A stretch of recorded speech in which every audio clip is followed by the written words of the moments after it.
빌립보서 1장의 말씀으로 견딤의 은혜와 감사라는 제목으로 하나님의 말씀을 나눠보겠습니다. 여러분, 추수감사주일이 어떤 날인지 다 아시죠?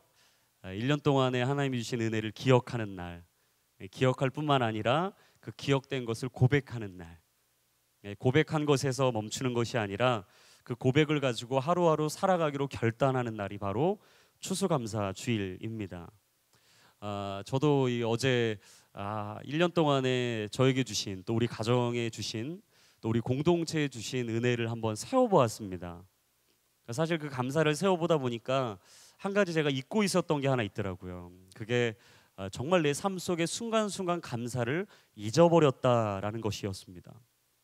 얼마나 우리가 감사를 잊어버리고 살기 쉬운지, 하나님이 주신 그 감사의 제목들이 너무나 많은데 오늘 우리의 입술에는 불평이 있고 원망이 있고 아쉬움이 있고 과거를 뒤돌아보게 되는, 늘 언제나 아쉬움 속에 살아가는 그런 시간들이 많다라는 것을 저 또한 알게 되었습니다.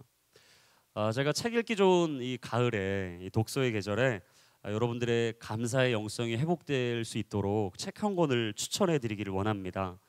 그 책이 토기장의 출판사에서 나온 우리 강준민 목사님이 쓰신 감사는 숲을 담은 씨앗입니다 라는 책입니다. 제가 이 책을 사실 꽤 오래전에 아는 우리 권사님께 제가 선물로 받은 책이에요. 권사님께서 저에게 좋은 책이 있다고, 이 책을 한번 읽어보셨으면 좋겠다고, 목사님께 큰 유익이 될 것 같다고 이 책을 건네주셨습니다. 사실 제가 그 책을 건네받을 때 그때 시절에 마침 제 안에 감사를 잊어버리는 시점이었습니다. 바쁜 스케줄 가운데 여러 가지 풀리지 않는 문제 속에서 늘 고민하고 걱정하고 염려하는 시간이 지속되는 상황이었어요. 시련의 강을 건너가야 했었고 거센 폭풍우와 흑암이 그늘처럼 저의 인생을 덮고 있을 때 이 책 한 권이 저의 삶을 지탱해 주었습니다. 이 책을 읽으며 한 장 한 장 곱씹어 보았습니다. 얼마나 위로가 되는지. 이 감사라는 것 하나만으로도 우리 인생이 풍성해질 수 있고, 감사라는 것 하나만으로도 우리 인생이 기뻐할 수 있다라는 것을 제가 이 책을 통해 배우게 되었습니다. 큰 은혜가 되었고, 큰 위로가 되었고, 큰 도전이 되었습니다. 그래서 제가 이 책을 통해서 고난의 사건을 감사로 반응하는 방법을 알게 되었어요. 제가 여러분들에게 꼭 이 책을 권해드리고 싶고요. 오늘 예배 마치시고 서점 가서 꼭 이 책을 사서 보셨으면 좋겠습니다. 여러분, 우리의 삶을 돌아보면 얼마나 감사할 제목들이 많은지 모릅니다. 그런데 감사는커녕 우리 입술에는 언제나 원망이 있습니다. 불평이 있습니다. 그 마음의 질병을 끌어안고 살아가는 시간들이 얼마나 많은지 모릅니다. 그런데 제가 이 책을 보니까 무려 52가지의 감사 제목들을 써놨더라고요. 차례를 보니까 여러 가지 감사의 제목들이 있었습니다. 감사의 씨앗을 뿌려야 하고, 그 씨앗이 뿌리를 내리고, 뿌리 내린 감사의 씨앗이 자라서 울창한 숲을 이루고 결국 감사라는 나무에서 열린 그 열매를 거두는 것, 그게 바로 그리스도인의 삶이고 크리스찬의 인생이라고 이 책에서는 얘기하고 있었습니다. 제가 이 책에서 참 와닿는 부분이 있어서 잠시 한 부분을 읽어드리도록 하겠습니다. 이 책의 18페이지에 나와 있는 부분인데요, 그 책에서는 이렇게 얘기했습니다. 감사할 수 있느냐 없느냐는 환경의 문제가 아니라 마음의 문제입니다. 원망과 불평은 마음의 뿌리가 병들었을 때 맺게 되는 열매입니다. 원망과 불평은 우리 입술의 나쁜 열매입니다. 우리 입술의 나쁜 열매는 원망하고 불평하는 마음의 뿌리를 두고 있습니다. 우리가 경계해야 할 병은 마음의 병입니다. 예수님은 마음에 가득한 것을 입으로 말한다고 가르치셨습니다. 감사하는 삶을 살기 위해 우리는 가장 먼저 마음을 돌보아야 합니다.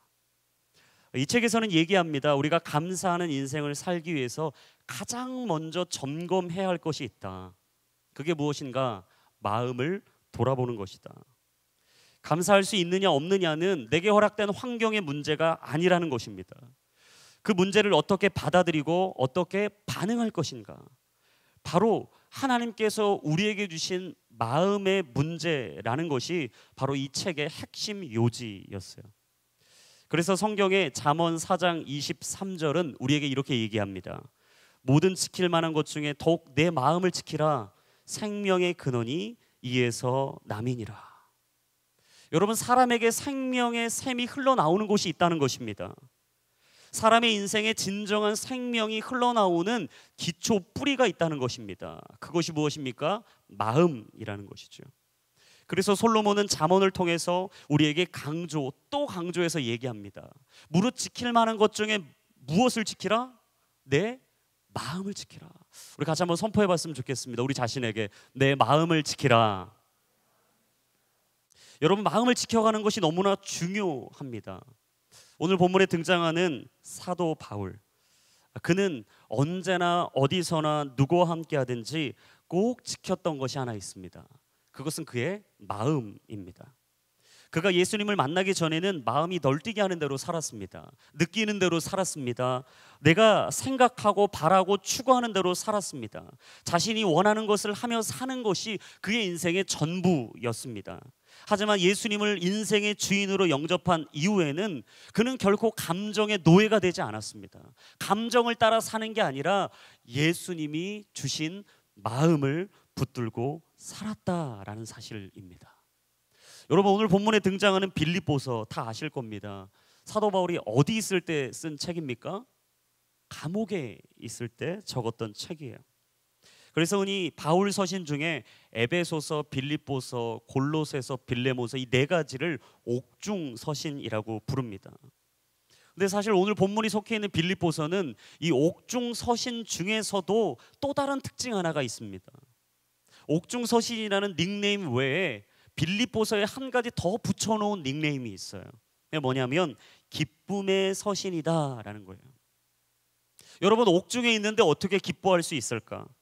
옥중에서 하나님의 주신 그 길을 걸어가면서 때로는 실족하고 마음이 상하고 마음이 곤비하여 지쳐가고 어려울 때인데 어떻게 그는 기쁨의 서신을 피력할 수 있었을까?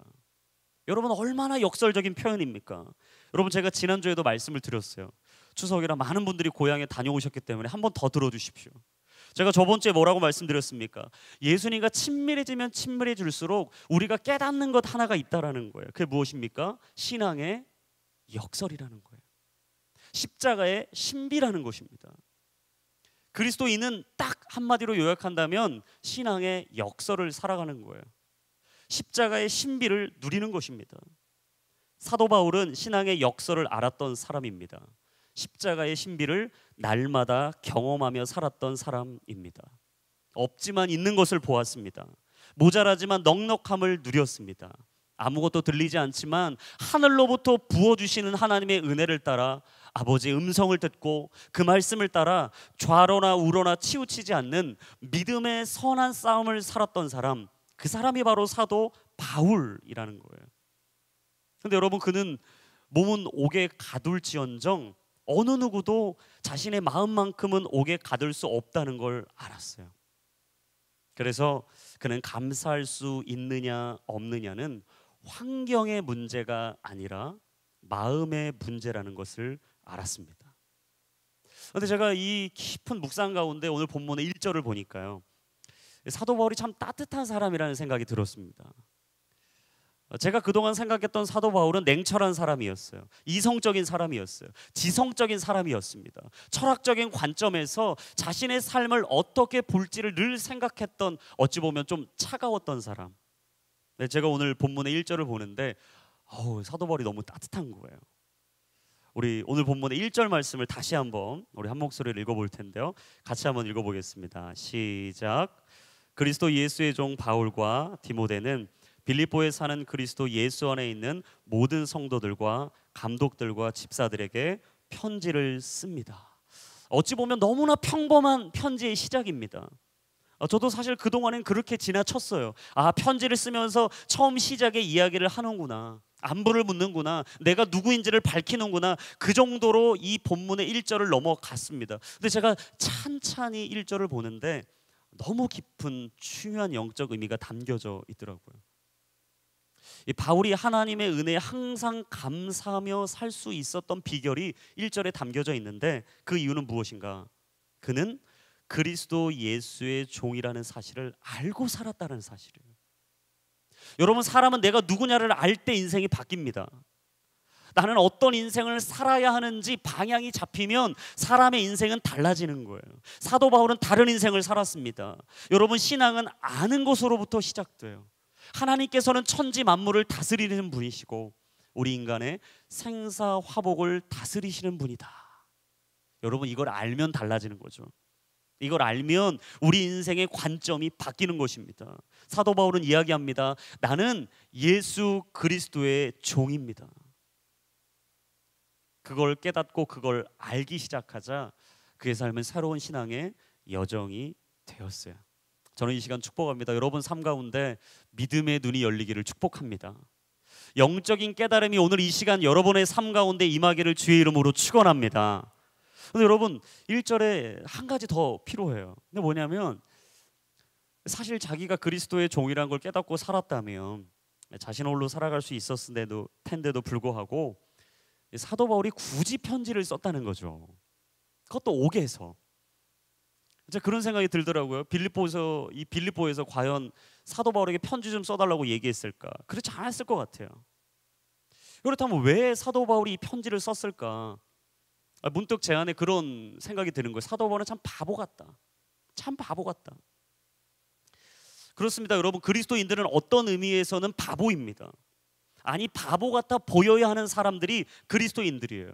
근데 우리는 너무 똑똑합니다. 너무 지성적입니다. 너무 이성적입니다. 그래서 세상이 얘기하는 기준에 도달하지 않는다고 생각하면 그때부터 내가 가진 믿음이 흔들리기 시작하는 거예요. 무려 20년 넘게 30년 넘게 40년 넘게 가져왔던 이 신앙을 송두리째 뿌리채 흔들어 버리는 이 세상의 가치와 철학과 기준. 여러분, 우리는 얼마나 똑똑하고 차갑게 사는지 몰라요. 어떤 분들은 너무 차가워서 가까이 가기가 어려워요. 여러분, 사실 그리스도인들은 차가워지면 안 됩니다. 따뜻하셔야 돼요. 같이 한번 여러분 자신에게 한번 얘기해 보실래요? 따뜻한 사람이 됩시다. 근데 이 이야기를 하는데 막 인상을 쓰시면 안 되죠? 한번 저를 따라서 한번 웃어주시면서 따뜻한 사람이 됩시다. 여러분, 저는요, 여러분이 따뜻한 사람이 될 뿐만 아니라 쉬운 사람이 되셨으면 좋겠어요. 누구나 찾을 수 있는 사람, 누구나 가장 먼저 생각나는 사람, 누구나 가장 먼저 기도 제목 건네줄 수 있는 사람, 누구나 힘들고 어려울 때 가장 먼저 나 너무 어려워, 나 너무 힘들어 기도해 줬으면 좋겠다. 저는 그런 사람이 여러분이 되셨으면 좋겠어요. 왜 그렇습니까? 여러분, 예수님은요 쉬운 분이셨어요. 예수님은 편한 분이셨어요. 그가 살아갔던 공생의 시간을 다 통틀어 보면요 정말 지극히 짧은 시간입니다. 근데 그 짧은 시간 동안에 여러분 해야 될 게 얼마나 많아요. 예수님은 해야 될 과업이 너무 많으셨어요. 스케줄이 빡빡했습니다. 24시간 눈꽃을 새 없이 쉴 새 없이 달려도 그의 비전을 이루기가 어려웠어요. 근데 그분은 늘 언제나 여유가 있으셨어요. 편안하셨어요. 쉬운 삶을 사셨어요. 그래서 그와 함께하는 사람들에게는 기쁨이 있었고 즐거움이 있었어요. 근데 여러분, 가끔 이런 생각이 들잖아요. 내가 굳이 이거 뭐하러 해야 되나? 나 아니어도 이 공동체 섬길 사람도 많고. 할렐루야. 요즘 또 리더십이 교체 시기입니다. 그래서 콜링이 많이 가고 있어서 이런 생각을 많이 하세요. 내가 아니어도 이 공동체 항공모함 잘 가는데, 이 대형교회 내가 기도 안 해도 잘 가는데 굳이 내가 해야 될 필요가 있을까? 내가 섬기지 않아도, 내가 희생하지 않아도, 내가 굳이 그 자리에 있지 않아도 될 텐데 굳이 왜 내가 그것을 해야 할까? 득이 되기는커녕 손해보는 것 같이 느껴질 때 여러분 똑똑한 생각 드실 때가 있지 않으십니까? 이성적인 생각이 들어오실 때가 있지 않으세요? 여러분, 죄송합니다. 그때 우리에게는 예수님의 생각이 필요해요. 그분이 하셨던 생각이 필요해요. 그분이 걸어가시고 그분이 보시고 그분이 품으셨던 그 마음이 우리에게 필요합니다. 그때 우리가 고백해야 돼요. 주님, 나는 예수 그리스도 안에서 바보가 되고 싶습니다. 갑자기 저를 바보같이 쳐다보시는데 여러분, 우리는 바보가 돼야 돼요. 여러분, 할렐루야. 우리는 바보가 돼야 합니다. 어떤 의미에서 바보가 되어야 해요. 그래서 우리 오늘의 교회 담임 목사님께서 선포하신 비전이 있잖아요. 예수 바보 행전. 그것은 여러분 결코 세상이 말하는, 우리가 생각하는 바보를 얘기하는 게 아닙니다. 바라보면 바라볼수록 보고 싶은 사람. 이렇게 어떻게 이렇게 잘 지었죠? 바라보면 바라볼수록 보고 싶은 사람, 제가 지은 겁니다. 그런 사람이 돼야 돼요, 여러분. 보면 볼수록 또 보고 싶어지고 또 만나고 싶어지고 또 함께하고 싶어지는 사람.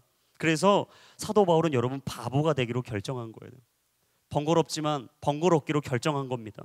손해볼 걸 알면서도 돕고 환영받지 못할 걸 알면서도 또다시 그곳에 가기로 결정하는 거예요. 여러분, 신앙은 결단입니다. 믿음은 결단입니다. 은혜 받은 자의 삶, 하나님의 사랑 안에 살아가는 자의 삶, 감사가 고백되는 자의 삶은 어떤 삶인가? 굳이 하지 않아도 될 일을 하는 거예요. 굳이 가지 않아도 될 곳을 가는 겁니다. 굳이 만나지 않아도 될 사람을 만나고 나누지 않아도 될 것까지 나누고 굳이 져주지 않아도 되는데도 불구하고 두 눈 꼭 감고 져주는 것. 여러분, 그게 바로 예수 믿는 자들의 삶이라는 거예요. 오늘 바울은 빌립보 교회에 얘기하는 겁니다. 나는 그리스도 예수의 종입니다. 그런 나를 보십시오. 내가 당신들에게 얘기합니다. 그러면서 말하죠. 성도들과 감독들과 집사들에게 편지를 씁니다. 저는 오늘 이 본문을 통해서 크게 세 가지, 바울은 어떤 인생을 살았는가를 보고 싶은데요. 첫 번째, 오늘 본문의 2절입니다. 우리 먼저 한번 2절의 말씀 같이 한번 읽어보겠습니다. 2절입니다. 시작.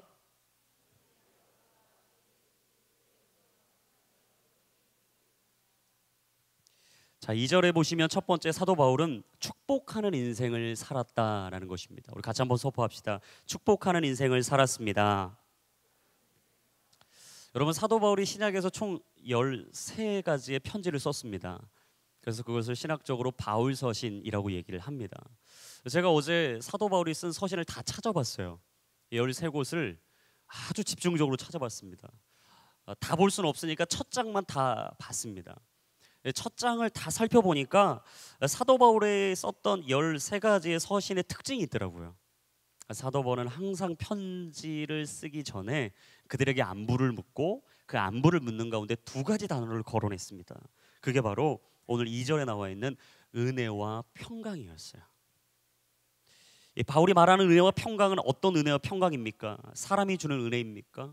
세상으로부터 얻는 평강입니까? 아니에요. 가지고 있고 누리고 있는 것에 대한 눈에 보이는 것으로부터 시작된 은혜와 평강이 아니라 하나님 우리 아버지로부터 부어주시는 그리스도 예수로부터 시작되는 은혜와 평강이라는 사실이에요. 바울은 얘기합니다. 우리 인생의 은혜와 평강의 시작점은 하나님이라고. 그리고 그분으로부터 시작되는 은혜와 평강이 빌립보 교회에 있기를 빈다고 이야기합니다. 여러분 꼭 기억하셔야 돼요. 우리 인생의 은혜와 평강의 시작점은 하나님이세요. 우리 같이 한번 선포합시다. 은혜와 평강의 시작점은 하나님이십니다. 여러분, 바울은 있는 그대로 자신의 마음을 표현했습니다. 어떤 분은요, 표현을 잘 못하는 분이 계세요. 고맙거나 미안할 때 혹시 이거 표현이 둔탁하거나 어려우신 분들 좀 마음의 표현을 편안하게 하실 필요가 있습니다. 여러분, 감사는 무엇인가? 은혜 받은 것을 은혜 받았다고 표현하는 거예요. 감동 받은 것을 감동 받았다고 표현하는 것, 여러분 그것이 감사입니다. 바울은요, 언어 구사 능력이 뛰어났을 뿐만 아니라 사실 표현 능력이 탁월했던 사람이에요. 바울은 다른 사람들을 축복하는 데 있어서 인색하지 않았습니다. 자기가 느끼는 마음, 자기가 들었던 감정을 있는 그대로 상대방에게 나누어 주었어요. 여러분, 어떤 분이 입만 열면 짜증내는 분이 있어요. 죄송합니다. 되도록이면 그런 분하고 만나지 않기를 바랍니다. 매사에 짜증이 나고 매사가 불만인 분들이 계세요. 근데 반면에 어떤 분들은요, 입만 열면 감사하는 분들이 계세요. 여러분, 1년을 한번 돌아보십시오. 우리가 얼마나 감사를 얘기했습니까? 여러분 입술에 얼마나 많은 감사가 있습니까? 아니, 지금 이 순간 여러분의 머릿속에 얼마나 많은 감사가 떠오르십니까? 사실 그 감사가 우리 인생을 여기까지 이끌어 준 것이고 그 감사가 오늘 우리를 만들어 준 거죠. 사실 어떤 분들은 또 입만 열면 인신공격하는 분들이 계세요. 남의 신상을 탈탈 털어가지고 사실 없는 얘기인데도 불구하고 뒤에서 다른 얘기를 하면서 서로의 마음을 힘들고 어렵게 하는 분들이 계시죠. 근데 또 반면에 어떤 분들은요, 입만 열면 칭찬과 격려를 하는 분들이 계세요. 항상 그분은요, 칭찬하세요. 격려하십니다. 여러분 그거 아십니까? 사람은 칭찬할 게 있어서 칭찬하는 게 아니라요, 칭찬하면 칭찬할 거리가 많아지는 거예요. 얘기가 복잡한가요? 여러분, 사람은 칭찬할 것이 있어서 칭찬할 수도 있지만 그 사람을 칭찬하다 보면 칭찬할 제목들이 많아지는 거예요. 여러분 이 얘기 아시죠? 칭찬은 뭐도 춤추게 한다? 고래도 춤추게 한다. 죄송합니다. 제가 칭찬하면 고래가 춤출진 모르겠어요. 근데 여러분이 칭찬하시면 그 사람은 반드시 춤을 출 거예요. 여러분의 칭찬과 격려에 그 영혼은 살아날 겁니다. 왜냐하면 칭찬은 영혼을 살리기 때문이에요. 칭찬은 기진맥진에 있던 사람들에게 힘을 줍니다. 엔돌핀을 주는 거예요. 기쁨이 있는 거예요. 하기 싫었던 마음이 하고 싶어지는 것. 여러분 그게 칭찬이고 감사고 축복이에요. 반면에 어떤 사람들은 또 저주하는 분들이 계시죠. 여러분 저주는요 영혼을 병들게 합니다. 그런 분과는 되도록이면 만날 횟수를 줄이세요. 그런 모임은 되도록이면 안 가시게 되길 바랍니다. 반면에 어떤 분들은요 만나면 축복하는 분들이 계세요. 야, 너는 이게 좋구나, 이게 장점이구나. 그런 사람과 있으면 기쁨이 있습니다. 즐거움이 있습니다. 여러분 오늘 사도 바울이 2절에서 말하는 것은요 바로 이거예요. 나는 당신들에게 은혜와 평강이 있기를 빕니다. 무슨 말인가? 다른 말로 하면 당신의 삶에 축복이 있기를 빕니다. 전 여러분의 인생에 도전합니다. 여러분의 삶이 다른 영혼들을 살릴 뿐만 아니라 세울 뿐만 아니라 온전한 하나님의 축복을 나눌 수 있는 인생이 되기를 주님의 이름으로 축원합니다. 그런 축복된 인생 살아가기를 예수님의 이름으로 축복합니다. 두 번째는 3절과 4절이에요. 오늘 본문의 3절과 4절 말씀 우리 같이 한번 읽어보겠습니다. 시작.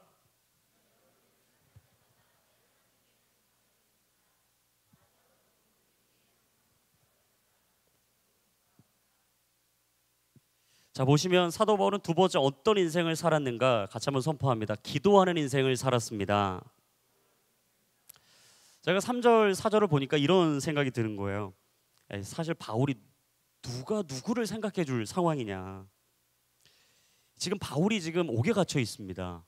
바울이 다른 사람을 생각해 줄 상황이 아니에요. 누군가 되려 그를 위해서 기도해 줘야 될 상황입니다. 그를 위해서 힘써주고 그를 위해서 중보해줘도 현찬을 파내 바울이 지금 얘기하는 거예요. 당신들에게 하나님의 은혜가 있기를 빕니다. 당신들의 인생에 하나님의 은총이 임하기를 내가 기도하겠습니다. 여러분 바울의 상황을 한번 생각해 보세요. 얼마나 외로웠겠습니까? 감옥이에요. 쓸쓸했습니다. 홀로 있었습니다. 그런 사람이 누구를 생각하고 누구를 위해 기도해 주겠어요? 만약에 바울이 자신의 인생을 비관했다면, 자신의 삶을 모자람이라고 결론 지었다면 불가능했을 일이에요. 하지만 사도 바울은 자신의 상황을 모자람으로 결론 짓지 않았습니다. 그는 그의 삶 속에 하나님의 채우심을 기다리는 과정이라고 믿었어요. 하나님께서 이 빈잔을 채워주실 것이다. 나의 빈손을 가득 채워주실 것이다. 그리고 하나님이 선한 목자가 되어주셔서 나를 푸른 초장으로 인도하실 그날이 반드시 올 것이다. 모자람이 그의 인생을 짓눌렀던 것이 아니라 오히려 그의 인생의 자극제가 되었던 것이죠. 여러분 우리는 늘 부족함 없는 삶을 갈망합니다. 소원 성취를 갈망해요. 꿈 이루기를 갈망합니다.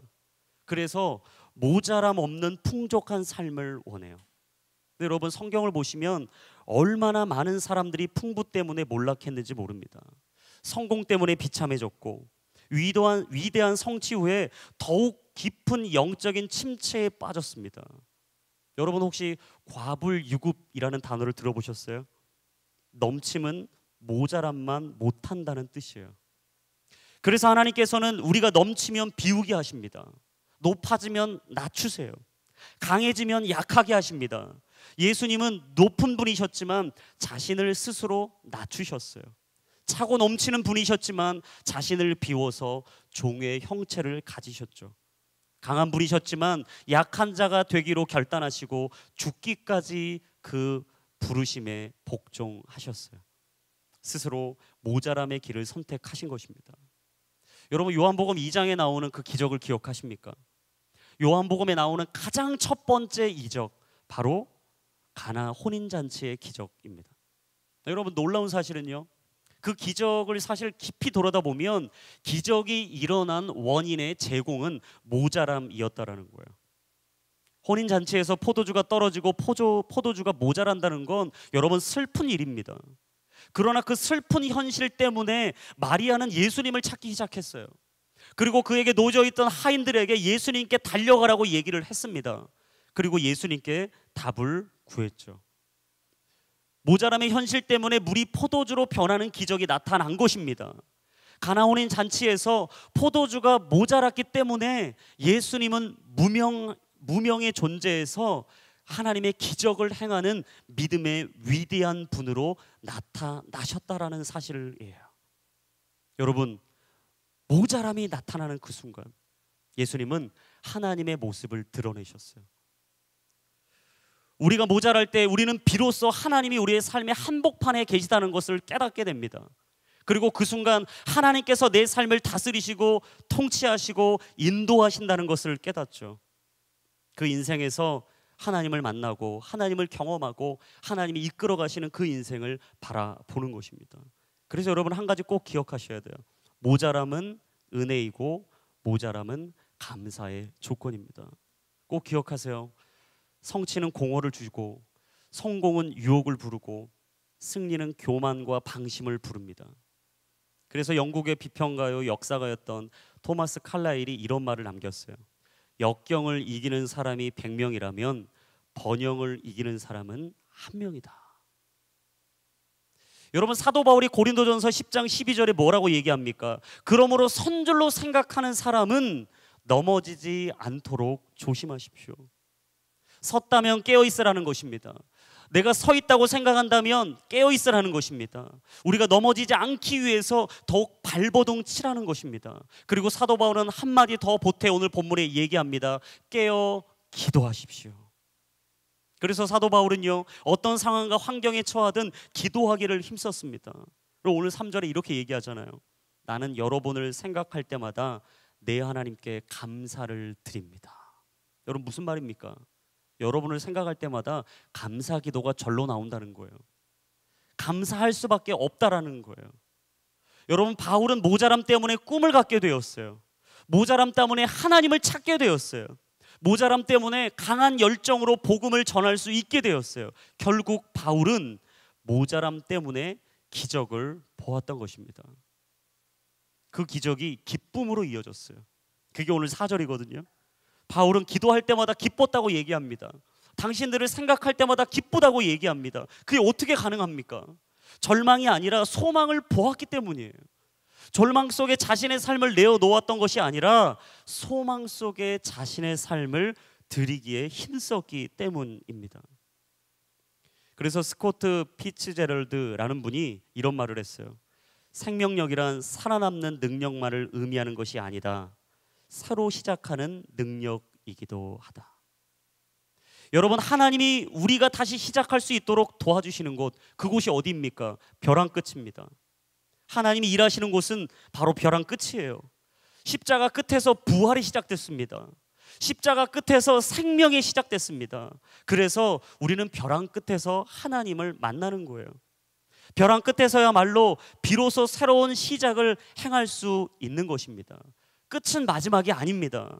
끝은 끝이 아닙니다. 끝은 새로운 시작입니다. 여러분 기억하십시오. 끝을 맺는 것은 시작하는 것과 같아요. 그래서 끝나는 곳에서 우리는 다시 시작하게 되는 거예요. 하나의 문이 닫혀 있다고 생각한다면 여러분 기억하십시오. 또 다른 문이 열려 있습니다. 다시 시작하기 위해서 여러분의 인생에 매듭을 지으십시오. 바울은 날마다 기도로 매듭을 지었습니다. 그 매듭 짚는 것 가운데 과거에 연연하지 않았어요. 과거를 떠나보냈어요. 아픔을 떠나보냈어요. 상처를 떠나보냈어요. 그리고 그의 입술에는 날마다 감사를 고백합니다. 하나님, 이들과 함께함이 감사입니다. 이들을 기억함이 감사입니다. 내가 이들을 기억하고 기도함이 기쁨입니다. 그의 인생은 과거와 현재를 넘어 언제나 미래를 향해 가고 있었다라는 사실이에요.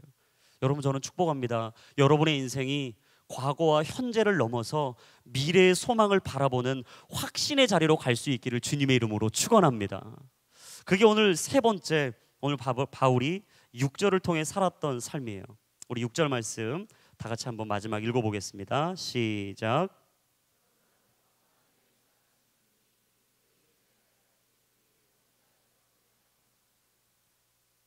세 번째, 사도 바울이 가졌던 삶의 태도는 무엇인가? 같이 한번 선포합니다. 확신하는 인생을 살았습니다.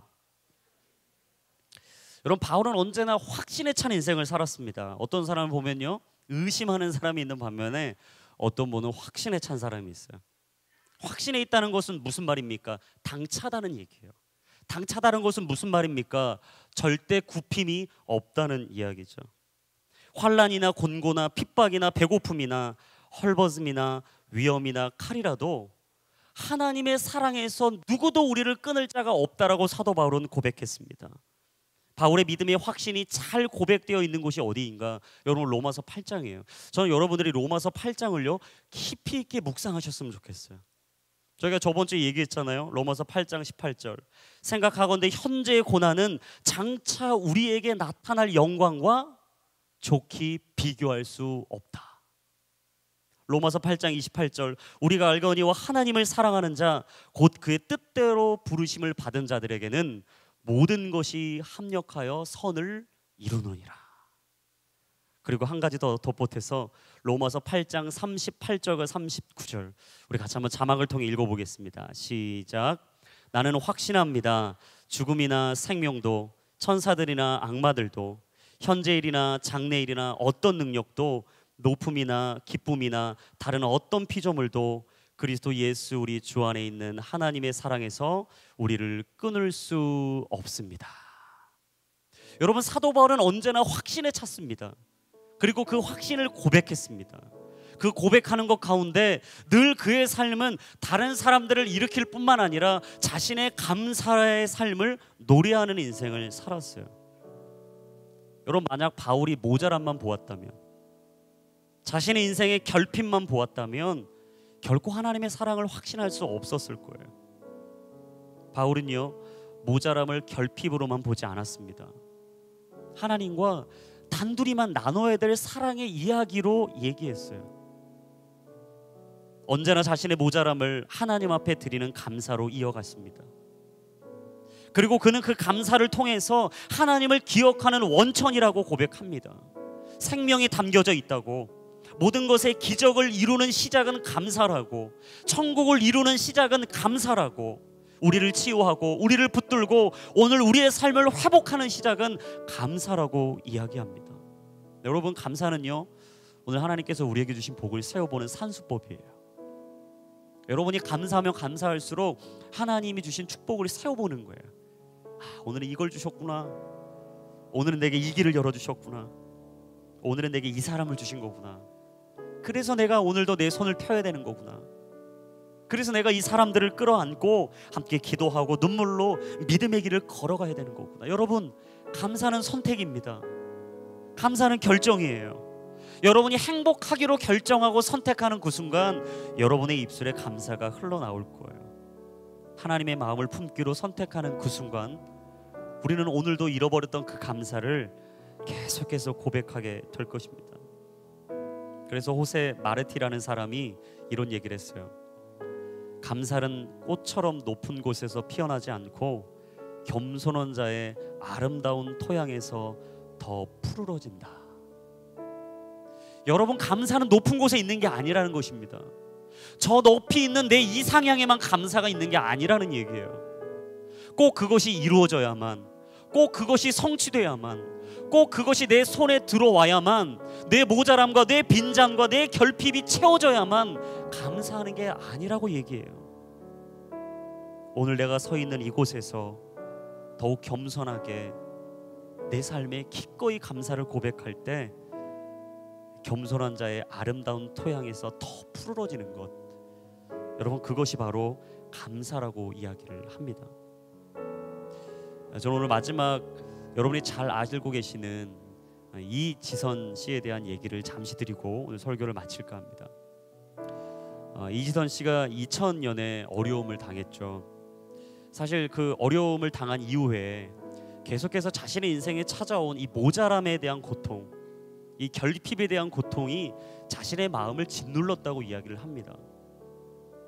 도저히 감사할 수 없고, 도저히 감사를 고백할 수 없고, 아니 감사를 생각할 수 없는 나날의 그 시간 속에 자신은 도저히 하나님과 함께 할 수 없다고 얘기를 했어요. 근데 그분이 쓰신 지선아 사랑해 라는 책이 한 번 더 업그레이드 되면서 2010년 7월 뉴욕에서 이지선 씨가 자신의 서문에 이런 이야기를 썼습니다. 제가 조금 길지만 한번 읽어드리겠습니다. 10년이라는 시간이 흐르고 뒤돌아본 지난 일들은 그 모습 그대로 새로운 의미와 색깔로 다가왔습니다. 어떤 것은 명암이 더 짙어지고 또 어떤 것은 더욱 선명해 채도로 드러나기도 했습니다. 23살에 썼던 글에서 느껴지는 풋풋함과 당시 기록이기에 느껴지는 생생함은 고스란히 담으려고 노력했고 33이 되니 새로이 보이는 이야기들은 다른 것들과 잘 어우러지도록 덧붙였습니다. 그리고 제가 43이 되어 다시 읽어보아도 부끄럽지 않을 책이 되도록 열심히 다듬었습니다. 사고는 고난의 시작이기도 했지만 새로운 삶의 시작이었습니다. 어느 누구도 예기치 못했고 계획한 적도 없고 꿈꾼 적도 더더욱 없었던 사고였지만 그 사고는 제게 새로운 계획을, 새로운 꿈을 꾸게 해주었습니다. 고난과 함께 이전과는 전혀 다른 외모뿐 아니라 새로운 마음의 모양도 가지게 되었습니다. 그리고 무엇보다도 새로 얻은 삶은 2000년 7월 30일 이전에는 깨닫지 못했던, 아니 발견하지 못했던 인생의 비밀을 하나씩 하나씩 알려주었습니다. 그것은 행복의 문을 열 수 있는 비밀번호 같은 것들이었습니다. 감사라는 비밀, 사랑이라는 비밀, 희망이라는 비밀, 그리고 아이러니하게도 고난이라는 비밀 역시 제게 행복의 문을 기꺼이 열어 주었습니다. 2010년 7월 뉴욕에서 이지선. 사실 제가 이전에 오래전에 이 책을 읽었어요. 그런데 제가 다시 한번 이 책을 들추면서 이 서문을 보는데 참 감사하는 인생이 무엇인가를 다시 한번 돌아보게 되었습니다. 여러분, 감사하는 사람은 작은 것에 감격합니다. 작은 것에 가치를 부여해요. 어떤 것도 당연하게 받아들이지 않습니다. 감사는 어찌 보면 당연함이 아니라 특별함을 보는 눈인지도 몰라요. 너무나 당연하고 너무나 당연시했던 많은 삶의 순간순간 시간이 우리에게 특별함으로 보이는 것이죠. 우리의 가정이 특별히 보이고 내 삶에 놓여진 자리가 특별히 보이고 내게 허락된 이 공동체가 너무나 특별하게 보이는, 그래서 감사할 수밖에 없는, 그래서 이 감사를 통해 고난을 이길 수 있는 힘을 얻는, 그렇게 오늘 우리는 행복의 열쇠를 열어가는 것입니다. 아름다운 관계의 끈을 맺는 것이에요. 여러분, 오늘 잃어버렸던 감사를 회복하십시오. 그리고 여러분에게 멈춰 있었던 감사의 기적을 이루십시오. 울창한 감사의 숲에서 나누고 베풀며 아름다운 인생을 꿈꾸자고 얘기했던 오늘 그 책의 한마디처럼 저는 여러분의 삶이 날마다 감사의 울창한 숲이 될 수 있기를, 그리고 그 숲이 여러분의 삶만 풍성히 누리는 것이 아니라 누군가의 삶을 살릴 수 있는 아름다운 열매가 되기를 주님의 이름으로 축원합니다. 오늘 그 견딤의 은혜가 감사로 이어지는 은혜가 바로 저와 여러분들의 인생 가운데 날마다 고백될 수 있기를 주님의 이름으로 축원합니다.